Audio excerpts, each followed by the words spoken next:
Simanto,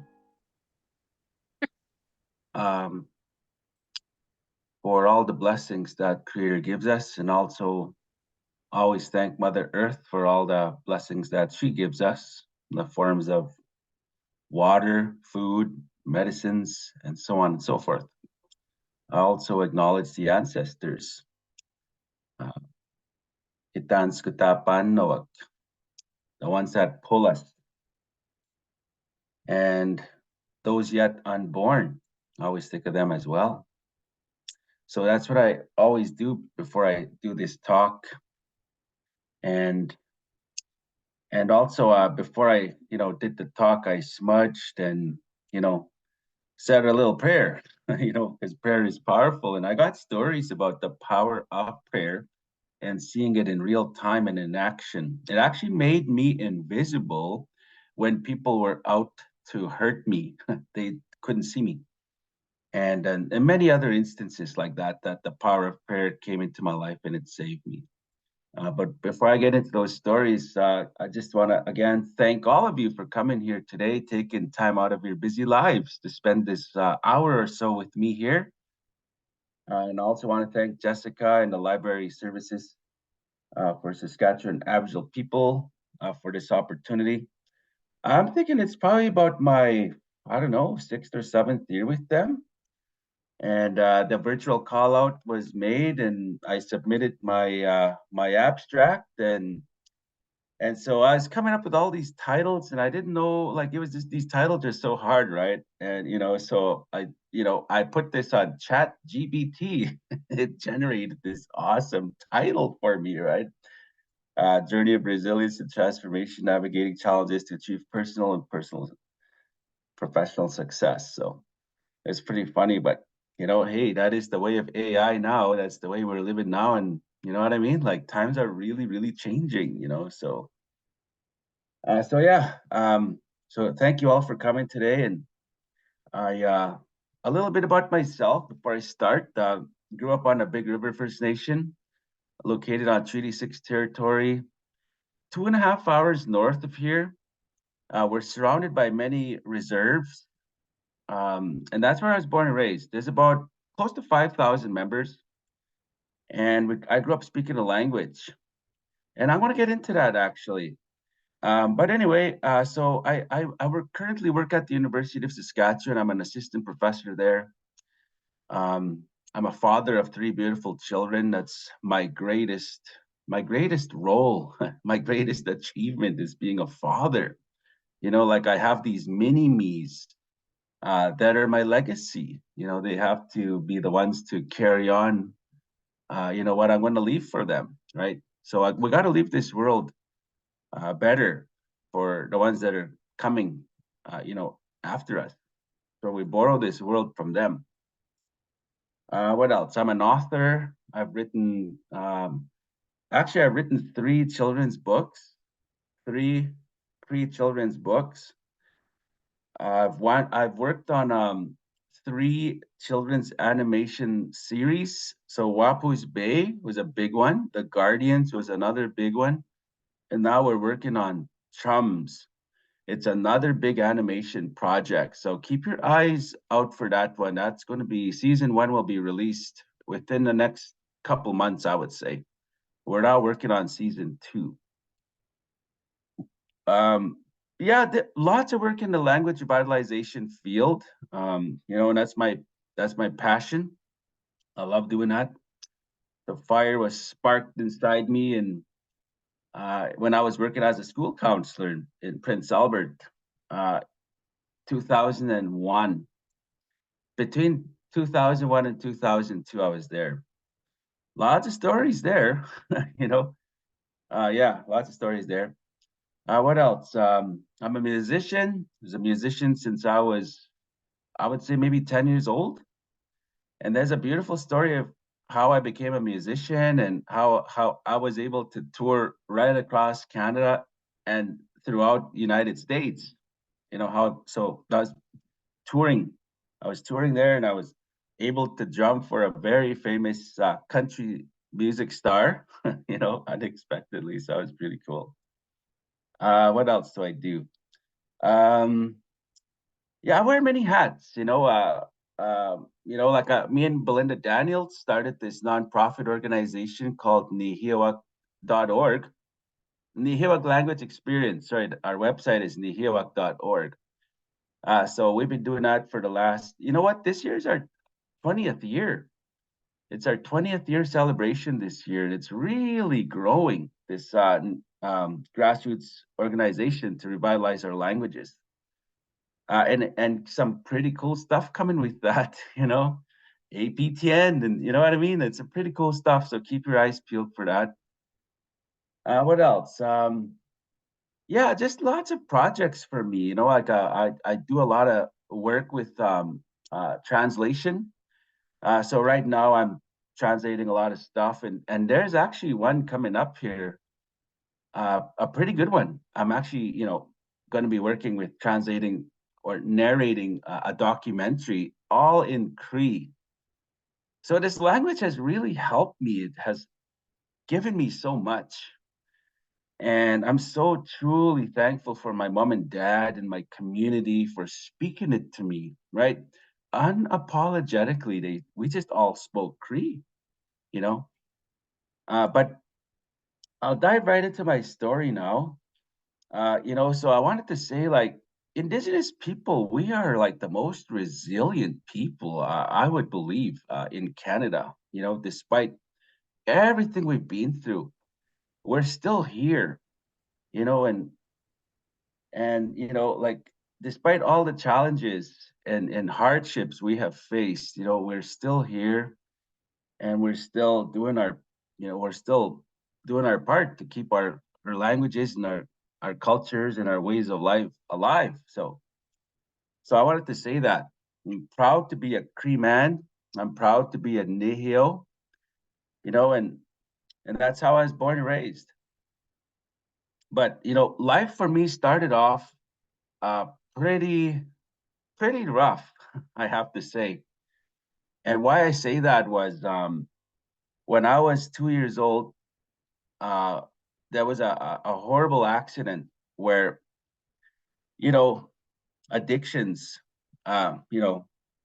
is still very real in our communities. And so, you know, this is what addictions did to me when I was, 2 years old. And there was a horrible accident.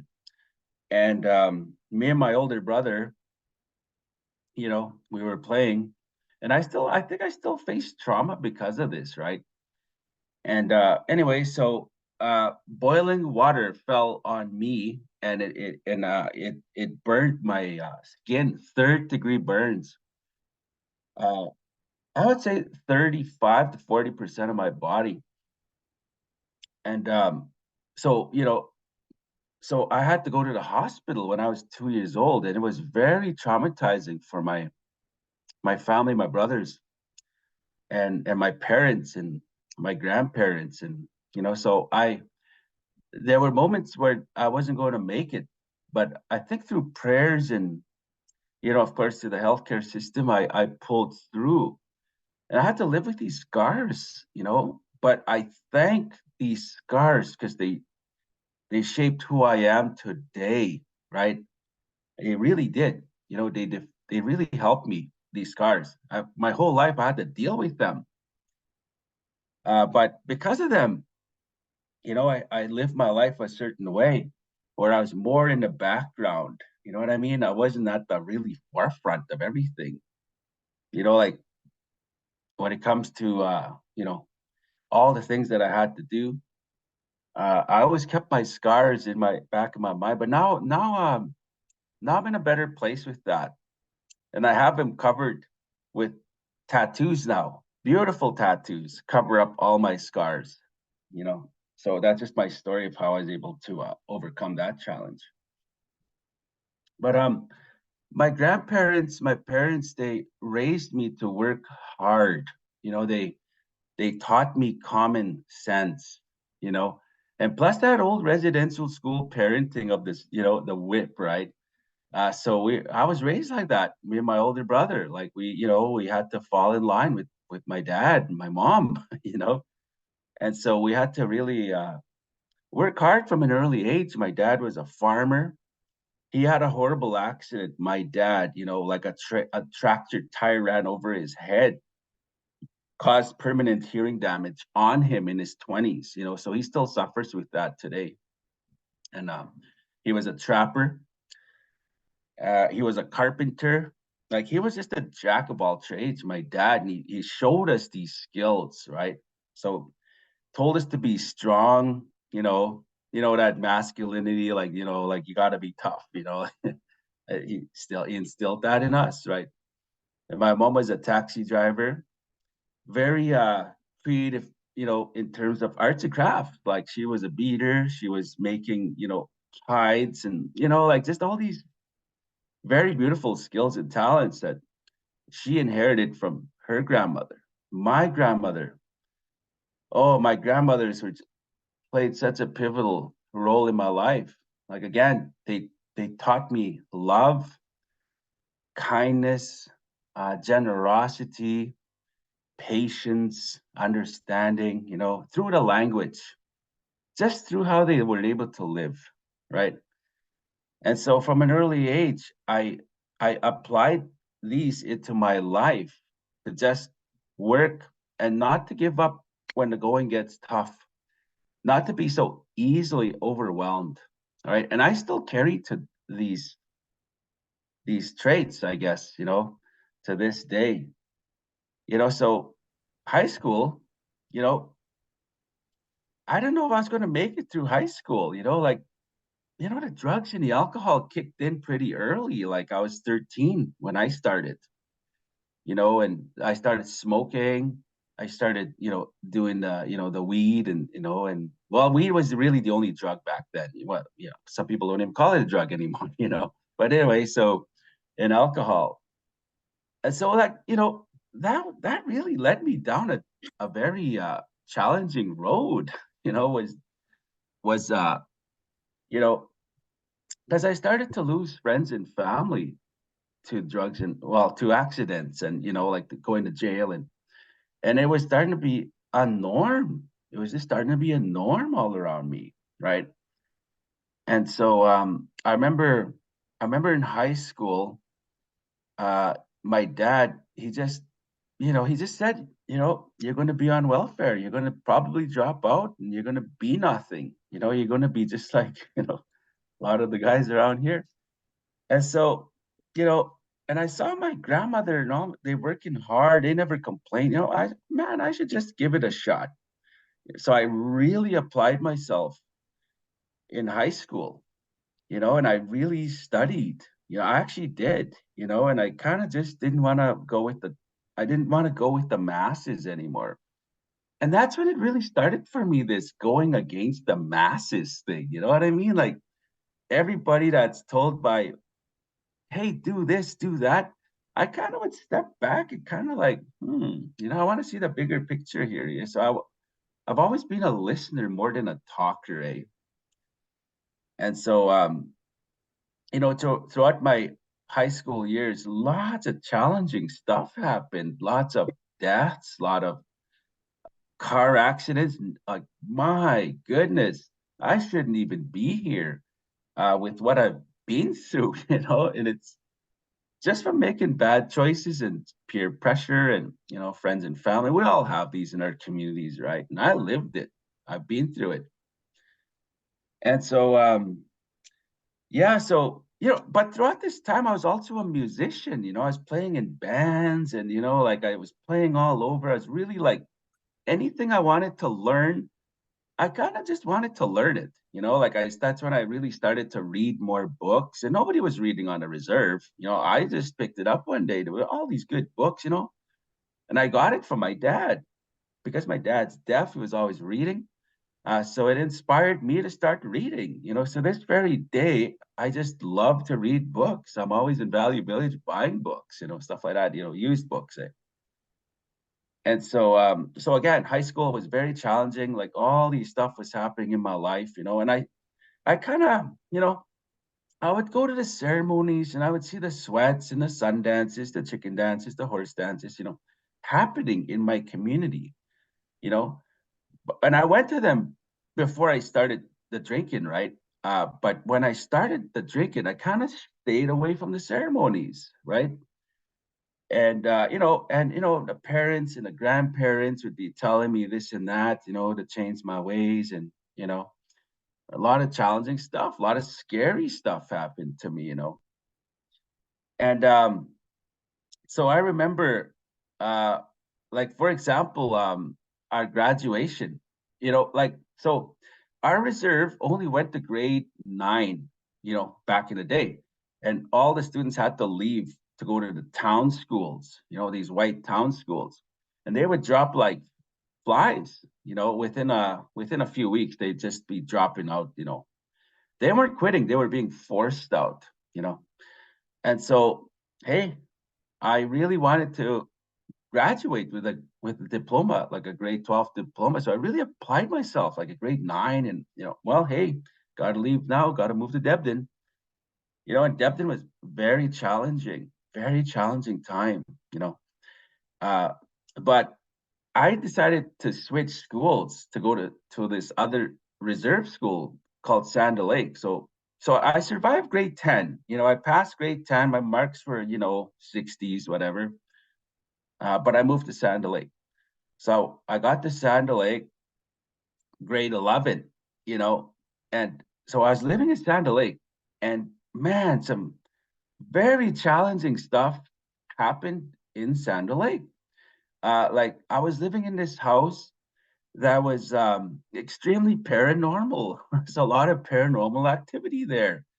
And that's where, for the first time, something, when I was alone in this massive house, in this creepy basement, in the dead of winter, something, made itself known to me. And it was extremely traumatizing. And that's where, like the power of prayer kicked in for me, and so I was able to escape from that life-threatening situation that happened to me with the paranormal entity. And so I moved back to my reserve, but I managed to finish, you know, grade 11. Well, guess what? Grade 12 was in our reserve. Okay. And so, I really applied myself. And again, like I didn't want to just settle with 60s or 70s. Like I really wanted to get the 80s, and I just really worked with my teachers and, really trying to practice respect and really trying to minimize the drinking and the drugs and so I graduated. We were the first graduated class of my community, Big River First Nation, right, in 1996. And that was the most epic grad. They still talk about that graduation night. It was just a one big party, right? And I had a car. I was tree planting. I was tree planting like in the summer, like saving money and I can honestly say I planted 1 million trees. That's a lot of trees if you think about it. So I can actually drive my car, because I did my part. I put in the years of planting trees. It's Smoky Lake Tree Planters, right? So I bought this nice car and I put all my money into it. I tinted the windows, new sound system, the tire. I just, it was a Cutlass Supreme. It was a 1980, oh, I would say 86, 1988 Cutlass Supreme. I really pimped it out. You know what I mean? Like, and on my graduation night, somebody smashed it up, smashed up my car. And a lot more stuff happened on my graduation night, but and that next day, uh, you know, I was supposed to go, back to tree planting, and my buddies show up and they said, "Hey, Randy, what are you doing next couple of weekends?" I was like, "Oh, not too much. I'll probably go back to the bush and do some planting." My friends are like, "Hey, do you want to come on a trip, like a little powwow trip with us?" I was like, "Well, how long is that going to be?" "Ah, just for the weekend." Well, guess what? They kidnapped me. So I ended up driving for 3 solid months with the Whitefish Juniors all over United States. Like it was like a really rock star journey where we had like limousine service, certain places like the 96 Olympic Games, we were sponsored by Foxwoods Casino. Foxwoods Casino sponsored us in a tour bus. So we're traveling all over, and after 3 months, I came back and very overweight, and uh, and so that's where I really thought about university. Like my grandma, 107 when she passed away, she would always tell me about learning. Because she said it will really take you far. Wahyo kay tohtayhon. She would say that to me. Wahyo kay tohtayhon. Iskanamaso. Iskanamaso wahyo kay tohtayhon. Like, get yourself an education. It will take you far. It will carry you. So, being so young, couldn't see that far, but I just wanted to give it a shot. So I applied to university, got in, and I found out I'm going to be a father, at 19 years old. I'm going to be a father, and here I am just starting to really, and that was very challenging because I was still battling with addictions and you know, but this also, like, these stories branch out with all the things that are happening in my life, right? And so this time, um, I you know, very challenging with my first daughter, with my ex, my first ex. Well, you know, my oldest daughter's mom. Okay, and yeah, so we were like, trying to make do, and now trying to balance university and being a father, and like just trying to navigate Saskatoon, and Prince Albert. I had to move to both, and so we had to separate. It was just a very tough but it was best for both of us to do that, because she was, we were both not healthy, young parents, and I remember brush cutting deep in the bush. Again, like the work ethic kicked in here. Like I never sat around, I never begged for money, I never went on welfare. Actually, I did go on welfare, but it was for 2 months. And that was it. I couldn't do it. I couldn't stand in the welfare line. I just had to earn my own money. The way I seen my grandparents do it, my parents, very hard workers, you know. So I go back to the bush, and very challenging, very hard work. Like, you get paid based on the amount of effort you put in. You plant 3,000 trees a day, 9 cents a tree, it can be pretty good money. Um, so I was brush cutting, and life was kind of falling apart for me, at this time. I'm really struggling to know who I am, and there's the voids in my heart, my spirit. You can just feel those voids, eh? Like, you kind of have this wandering sensation, like, and I just wanted to see more of the world, just really, like, because at this point I've only really never really left Saskatchewan, just maybe to Alberta, and never really left Saskatchewan. And I was brush cutting, and I fell, and I was injured, and there was nobody around. The nearest, like, far, far away, like the help was so far away, and I'm all alone, surrounded by, wildlife, bears, and you name it, wolves. Okay. And so I'm lying there, and I was a smoker back then too, right? I quit smoking, man, 2007, I quit smoking. But anyway, so I'm smoking there, and I'm really, like, lost, and just kind of like, you know, and again, the power of prayer, like, I just, you know, lit a cigarette, and I said a prayer, Creator, like, I need, I need help, show me something, show me a sign, I'm in a bush, there's nothing there, right? And so I lie down on the grass. Okay, I'm way in the bush. Okay, like, I'm surrounded by wildlife, and bees and ants and mosquitoes, and right, I'm feeling pretty miserable, right? and I see an airplane fly by, and I look at that airplane. I was like, man, wouldn't it be nice to fly somewhere, you know? And anyway, like what I mean was like I wanted to be in an airplane, you know what I mean? Like I never really like been on an airplane, you know. And so I visualized being in that airplane, and the visualization was I just went deep into it, you know, I had nothing to do.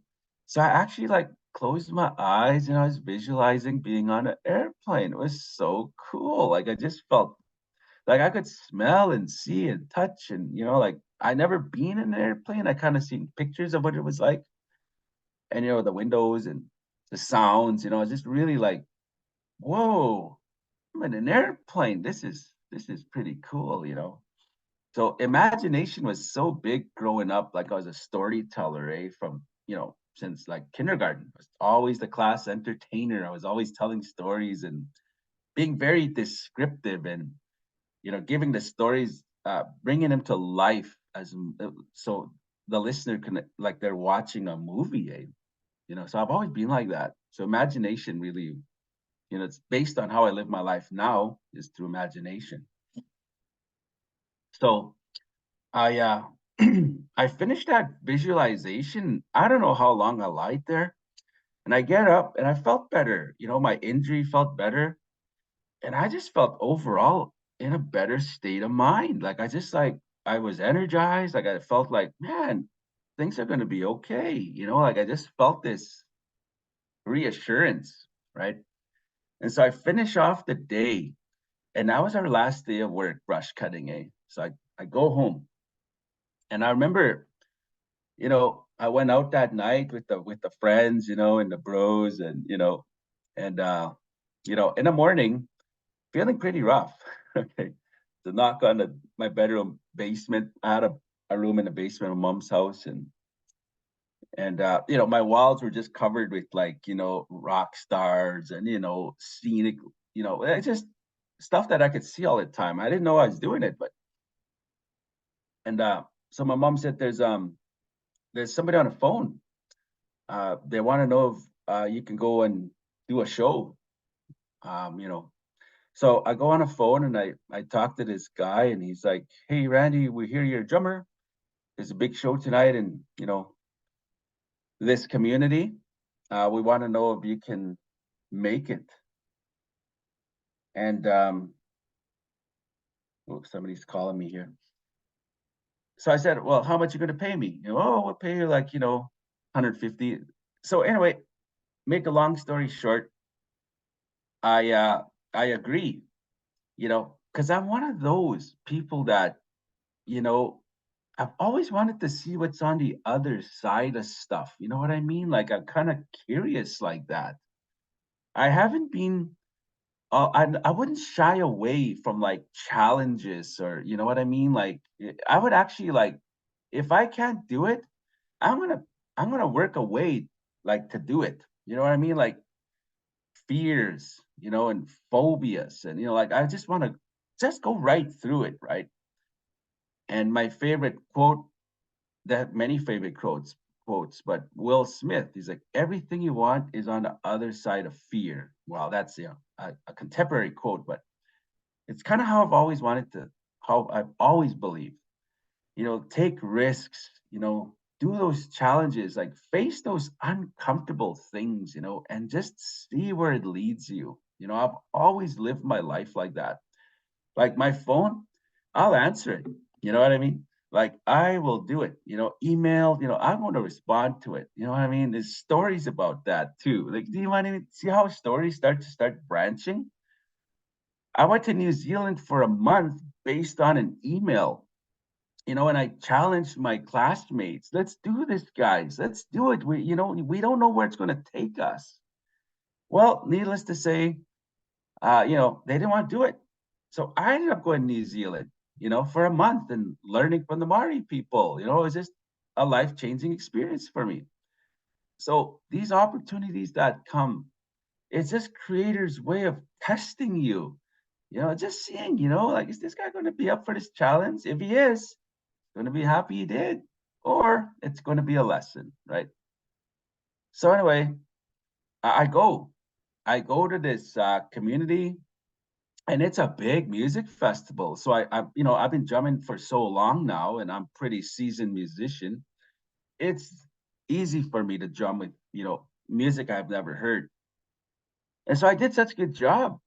The main headliner of the group, the whole festival, the main headliner, I never even heard of him, eh? Never, I didn't know who he was. You know what I mean? And he comes and asks me, "Hey, Randy, our drummer didn't show up tonight. Do you want to drum for us?" Sure, why not? And I did such a good job that he asked me, "Hey, do you want to jump for us tomorrow night in Prince Albert?" So I had to go back to work, right? So I'm kind of like, I'm in a conundrum, like, geez, like I could lose my job in a bush, it sucks, but I am making pretty good money and you know what I mean? But I really want to see stuff, right? So I agree. Okay, I'll jump for you. So I stay in PA, you know what I mean? And that was a challenge in itself, Yeah, anyway. So the next day, well, I called my boss the next day, and you know what? I'm sorry I can't come in. I'm sick. All the excuses, right? And so I get picked up in a limousine. In a limousine, I couldn't believe it. And so the guy takes me to go buy new clothes. Like because I was dressed like pretty res. You know what I mean? So I wasn't, you know, I wasn't the best dresser. And so we show up at the venue, and I've never seen a stage that big. There was about 5,000 people there. The biggest performance that like up and down, I was drumming in bars, and you know what I mean, like community reserves, but to actually play like a full on like world class stage, like I was just like absolutely like terrified, sweating, and just like my heart's pounding. It's like, what am I going to do? Like, I don't know this guy's music, but again, you got to face the fear and do it anyway. Take your deep breaths and whatever you got to do, and just go for it, do the jump. And I remember I was in Florida, hot air balloon ride, and I was just like, oh, am I gonna do it? And this guy walks by, just do it. Like he was wearing a t-shirt, just do it. I was like, hey, that's a sign I need it. I got on that hot air balloon ride, right? Anyway, so I did such a good job that this guy, he's like, hey, got a new drummer. It's Randy Morin. So I ended up jumping for him for almost 3 years. And that's why we flew in airplanes. So remember our visualization in a bush with the airplane? Well, here I was in an airplane, like 2 days, 2 nights later, like flying from Winnipeg, out of Winnipeg. Like we drove, I've never been to Winnipeg before. So we went from Prince Albert to Winnipeg. And, so I just started, doing that with them and going to university. And, it was pretty cool experience, right? So anyway, so yeah, and at university, I meet my now ex wife. Uh, we were, so we actually were together 20 years. We have two beautiful children together. And she's a musician herself, right? And and so when we met, like we really wanted to better our lives. Like we wanted, so we worked together. And we really did the best. So we actually started traveling, and oh, lots of stories with travel. I like sharing these stories. Like for example, we were backpacking through Costa Rica, and for 2 weeks, and we see a UFO. you know, and that's a true story. That's a story for another time. Okay, and that UFO studied us, and we saw the whole shebang. And it was validated by others.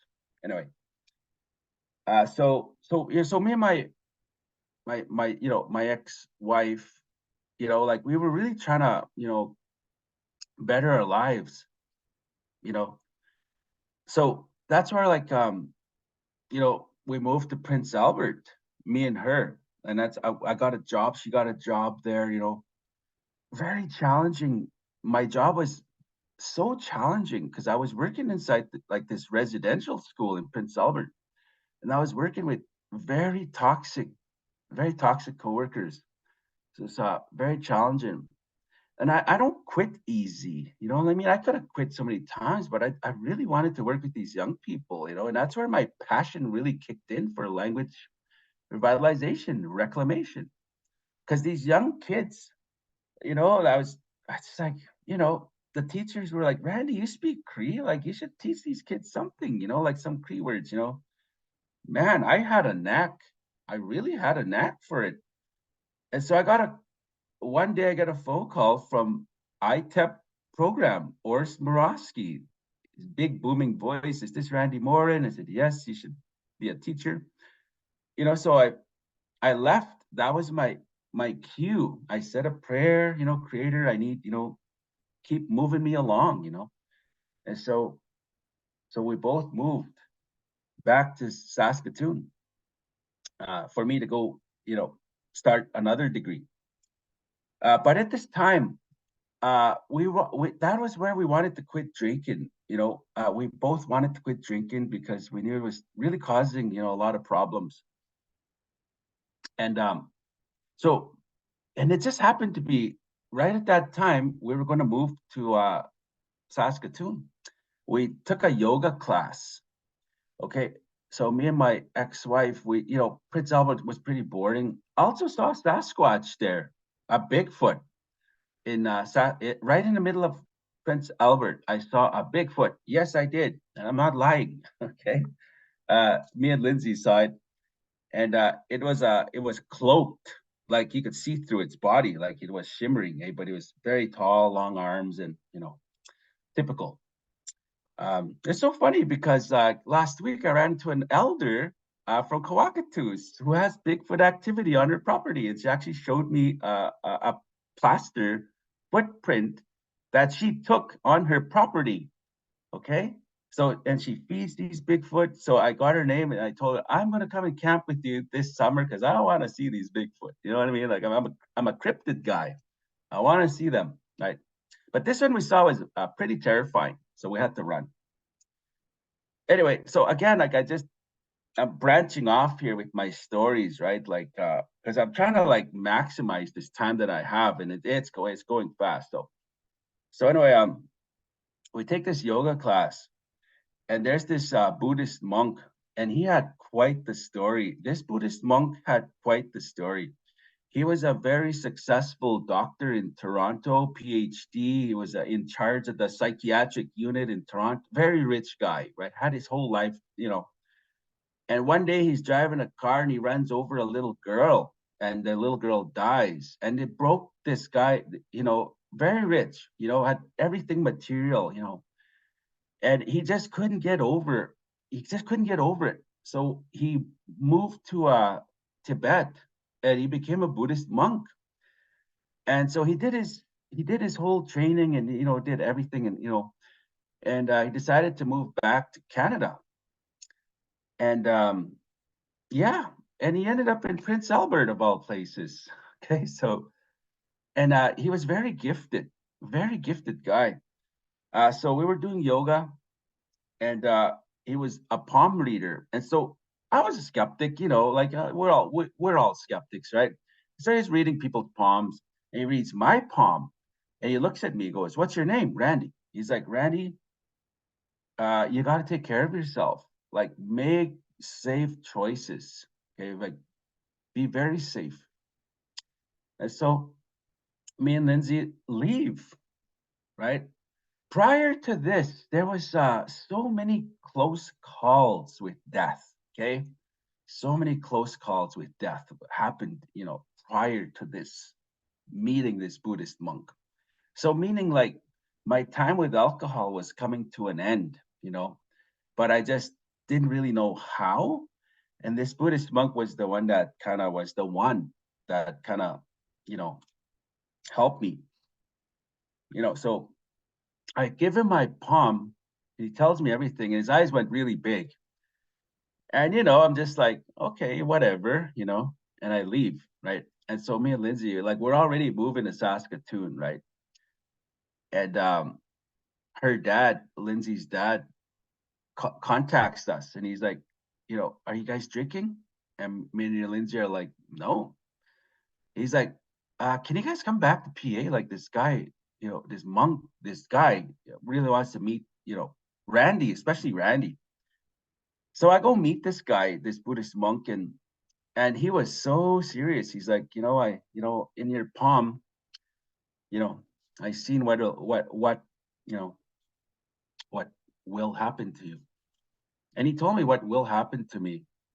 And he told me what had happened to me in the past. He saw it, what the things that were happening. He saw it. I was just like, whoa, this guy's pretty deep, pretty intense.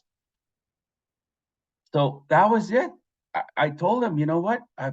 Thank you. It's just you were just the one I was kind of needing to help me, with this rock solid decision to just never touch alcohol. So that was in August. Uh, I want to say like August, middle of August of 2002 is when I last drank. Because we were moving back, and I'm going to go start university in September, right? So, and yeah, and so I brought my mom and dad to come see this monk guy, because I told him, and my mom and dad, very skeptics. Boy, were their minds blown. My mom and dad, the biggest skeptics, and when they showed him their palms, you know, this Buddhist monk was able to tell them, like, this is what's going on, this is what's going to happen, right? But so lots of stuff were happening in my life, and so I became a teacher. It was very challenging, student loans and no funding from my band, and so again I had to work and do all this work, and finding creative ways to make money.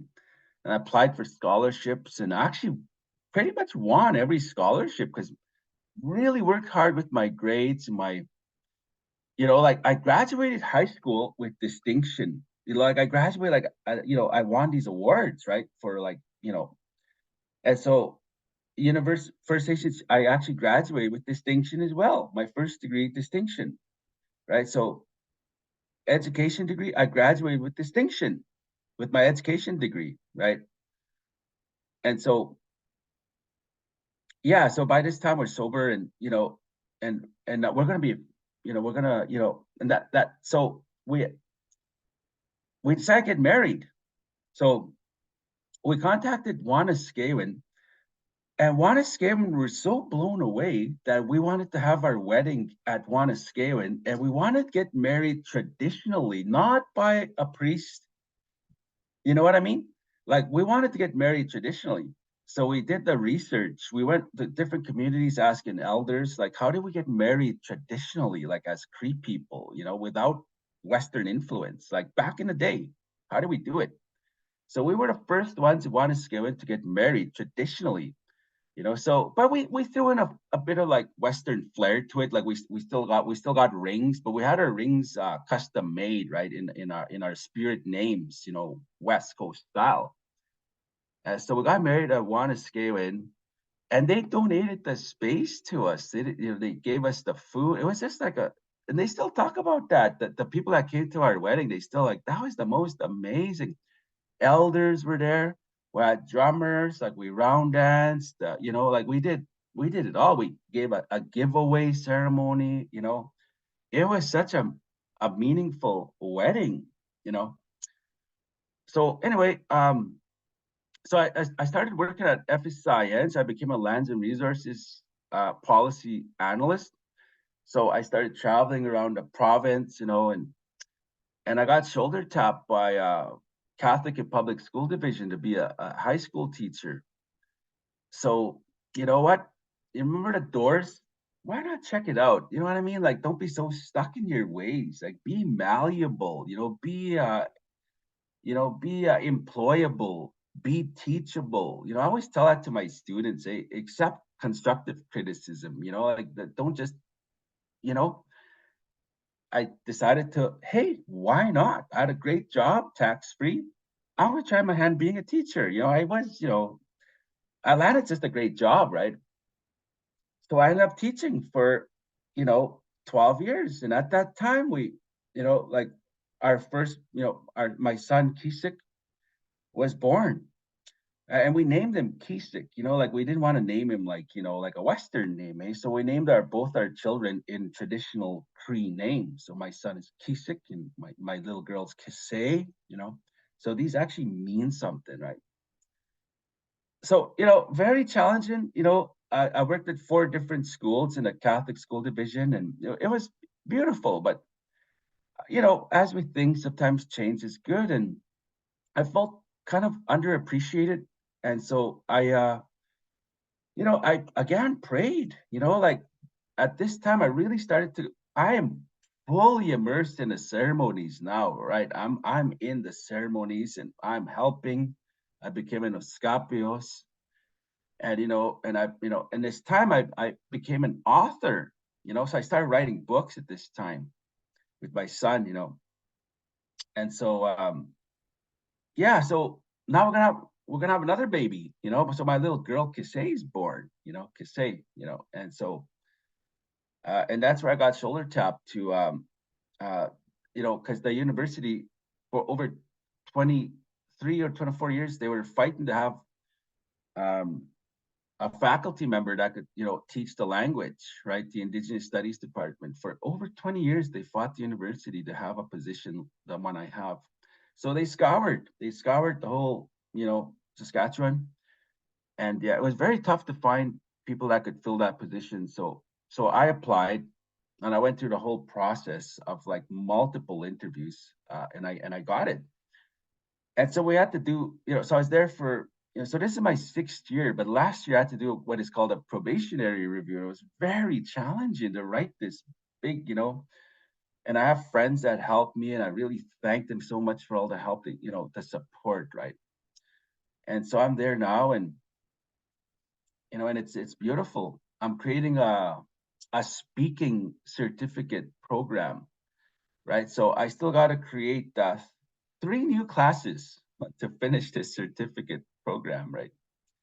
In the meantime, I also wrote a language phrase book with Christy Belcourt and Belinda Daniels. And I'm supposed to be working on a textbook. Okay. I'm supposed to be working on a textbook with an old prof of mine, Jim Taylor. This is a guy that was my prof years ago. He's a science prof. So we both started working on this textbook together. So I hope to finish it. I don't want him pass away and not be finished this textbook. So that's another thing I'm working on. But again, I've been through so much in my life, so much loss, and I see the resilience, you know, from like our people and my grandparents in general, like they lost, like my grandma, 107. She had 14 children. When my grandmother passed, there's only 3 left. My mom, my uncle, and my aunt. That's it out of 14 siblings. And my grandma lost child after, you know what I mean? Like, and she still persevered. She still kept on living. She still, still kept encouraging and never gave up. She still kept making her crafts, and so I get my strength from her teachings, her stories that she shared with me, and my parents, right? So there's just so much that has helped me, and our culture has helped me a lot too. Our culture. So I mentioned I do a lot of traveling around the world. Like, so I really represent like our culture wherever I go. Like I speak my language, and I really, wherever I land, I put that tobacco and I thank the ancestors of those lands wherever I go, right? And so I really love to travel. I'm always all over the place. I was just in Hawaii there over Christmas, and I'm going on a nice road trip out to Vancouver Island here, next week. So I'm going to go do some hiking on the Juan de Fuca Trail. So I'm always very active, always working on my health. And I started intermittent fasting. Like it's very tough the first couple of weeks, but you really, you really, you really feel better, once you start really working on, making yourself healthy. Because I believe like you got to be healthy, because we know challenges. This world is, you know what I mean? There's a lot of challenges in this world, and you got to be strong for what's coming, they say. There's all these, and I've heard it too growing up, like there's stuff coming that are really going to challenge us. And are you prepared for those challenges? Like, what are you doing, personally in your life to be prepared? You know, are you learning those medicines? Are you learning those ways of living if what we have is, suddenly not here, meaning electricity and technology, right? So you got like, so I have all these skills of hunting, medicines, I have a lot of skills, so I'm trying to pass those skills to my children, you know. And so those are just some of the things that I've been through and that have helped me, and the power of prayer, and and the power of manifestation, like visualization. Yeah, I live my life this way to this very day, right? It's, I'm not perfect, but I'm just trying to be there and try to be a warrior, and try to be a role model for our people, right? So I wear many hats. I'm very busy. So, but it is really an honor to share this moment of time with all of you. Kinanaskom tinawaw.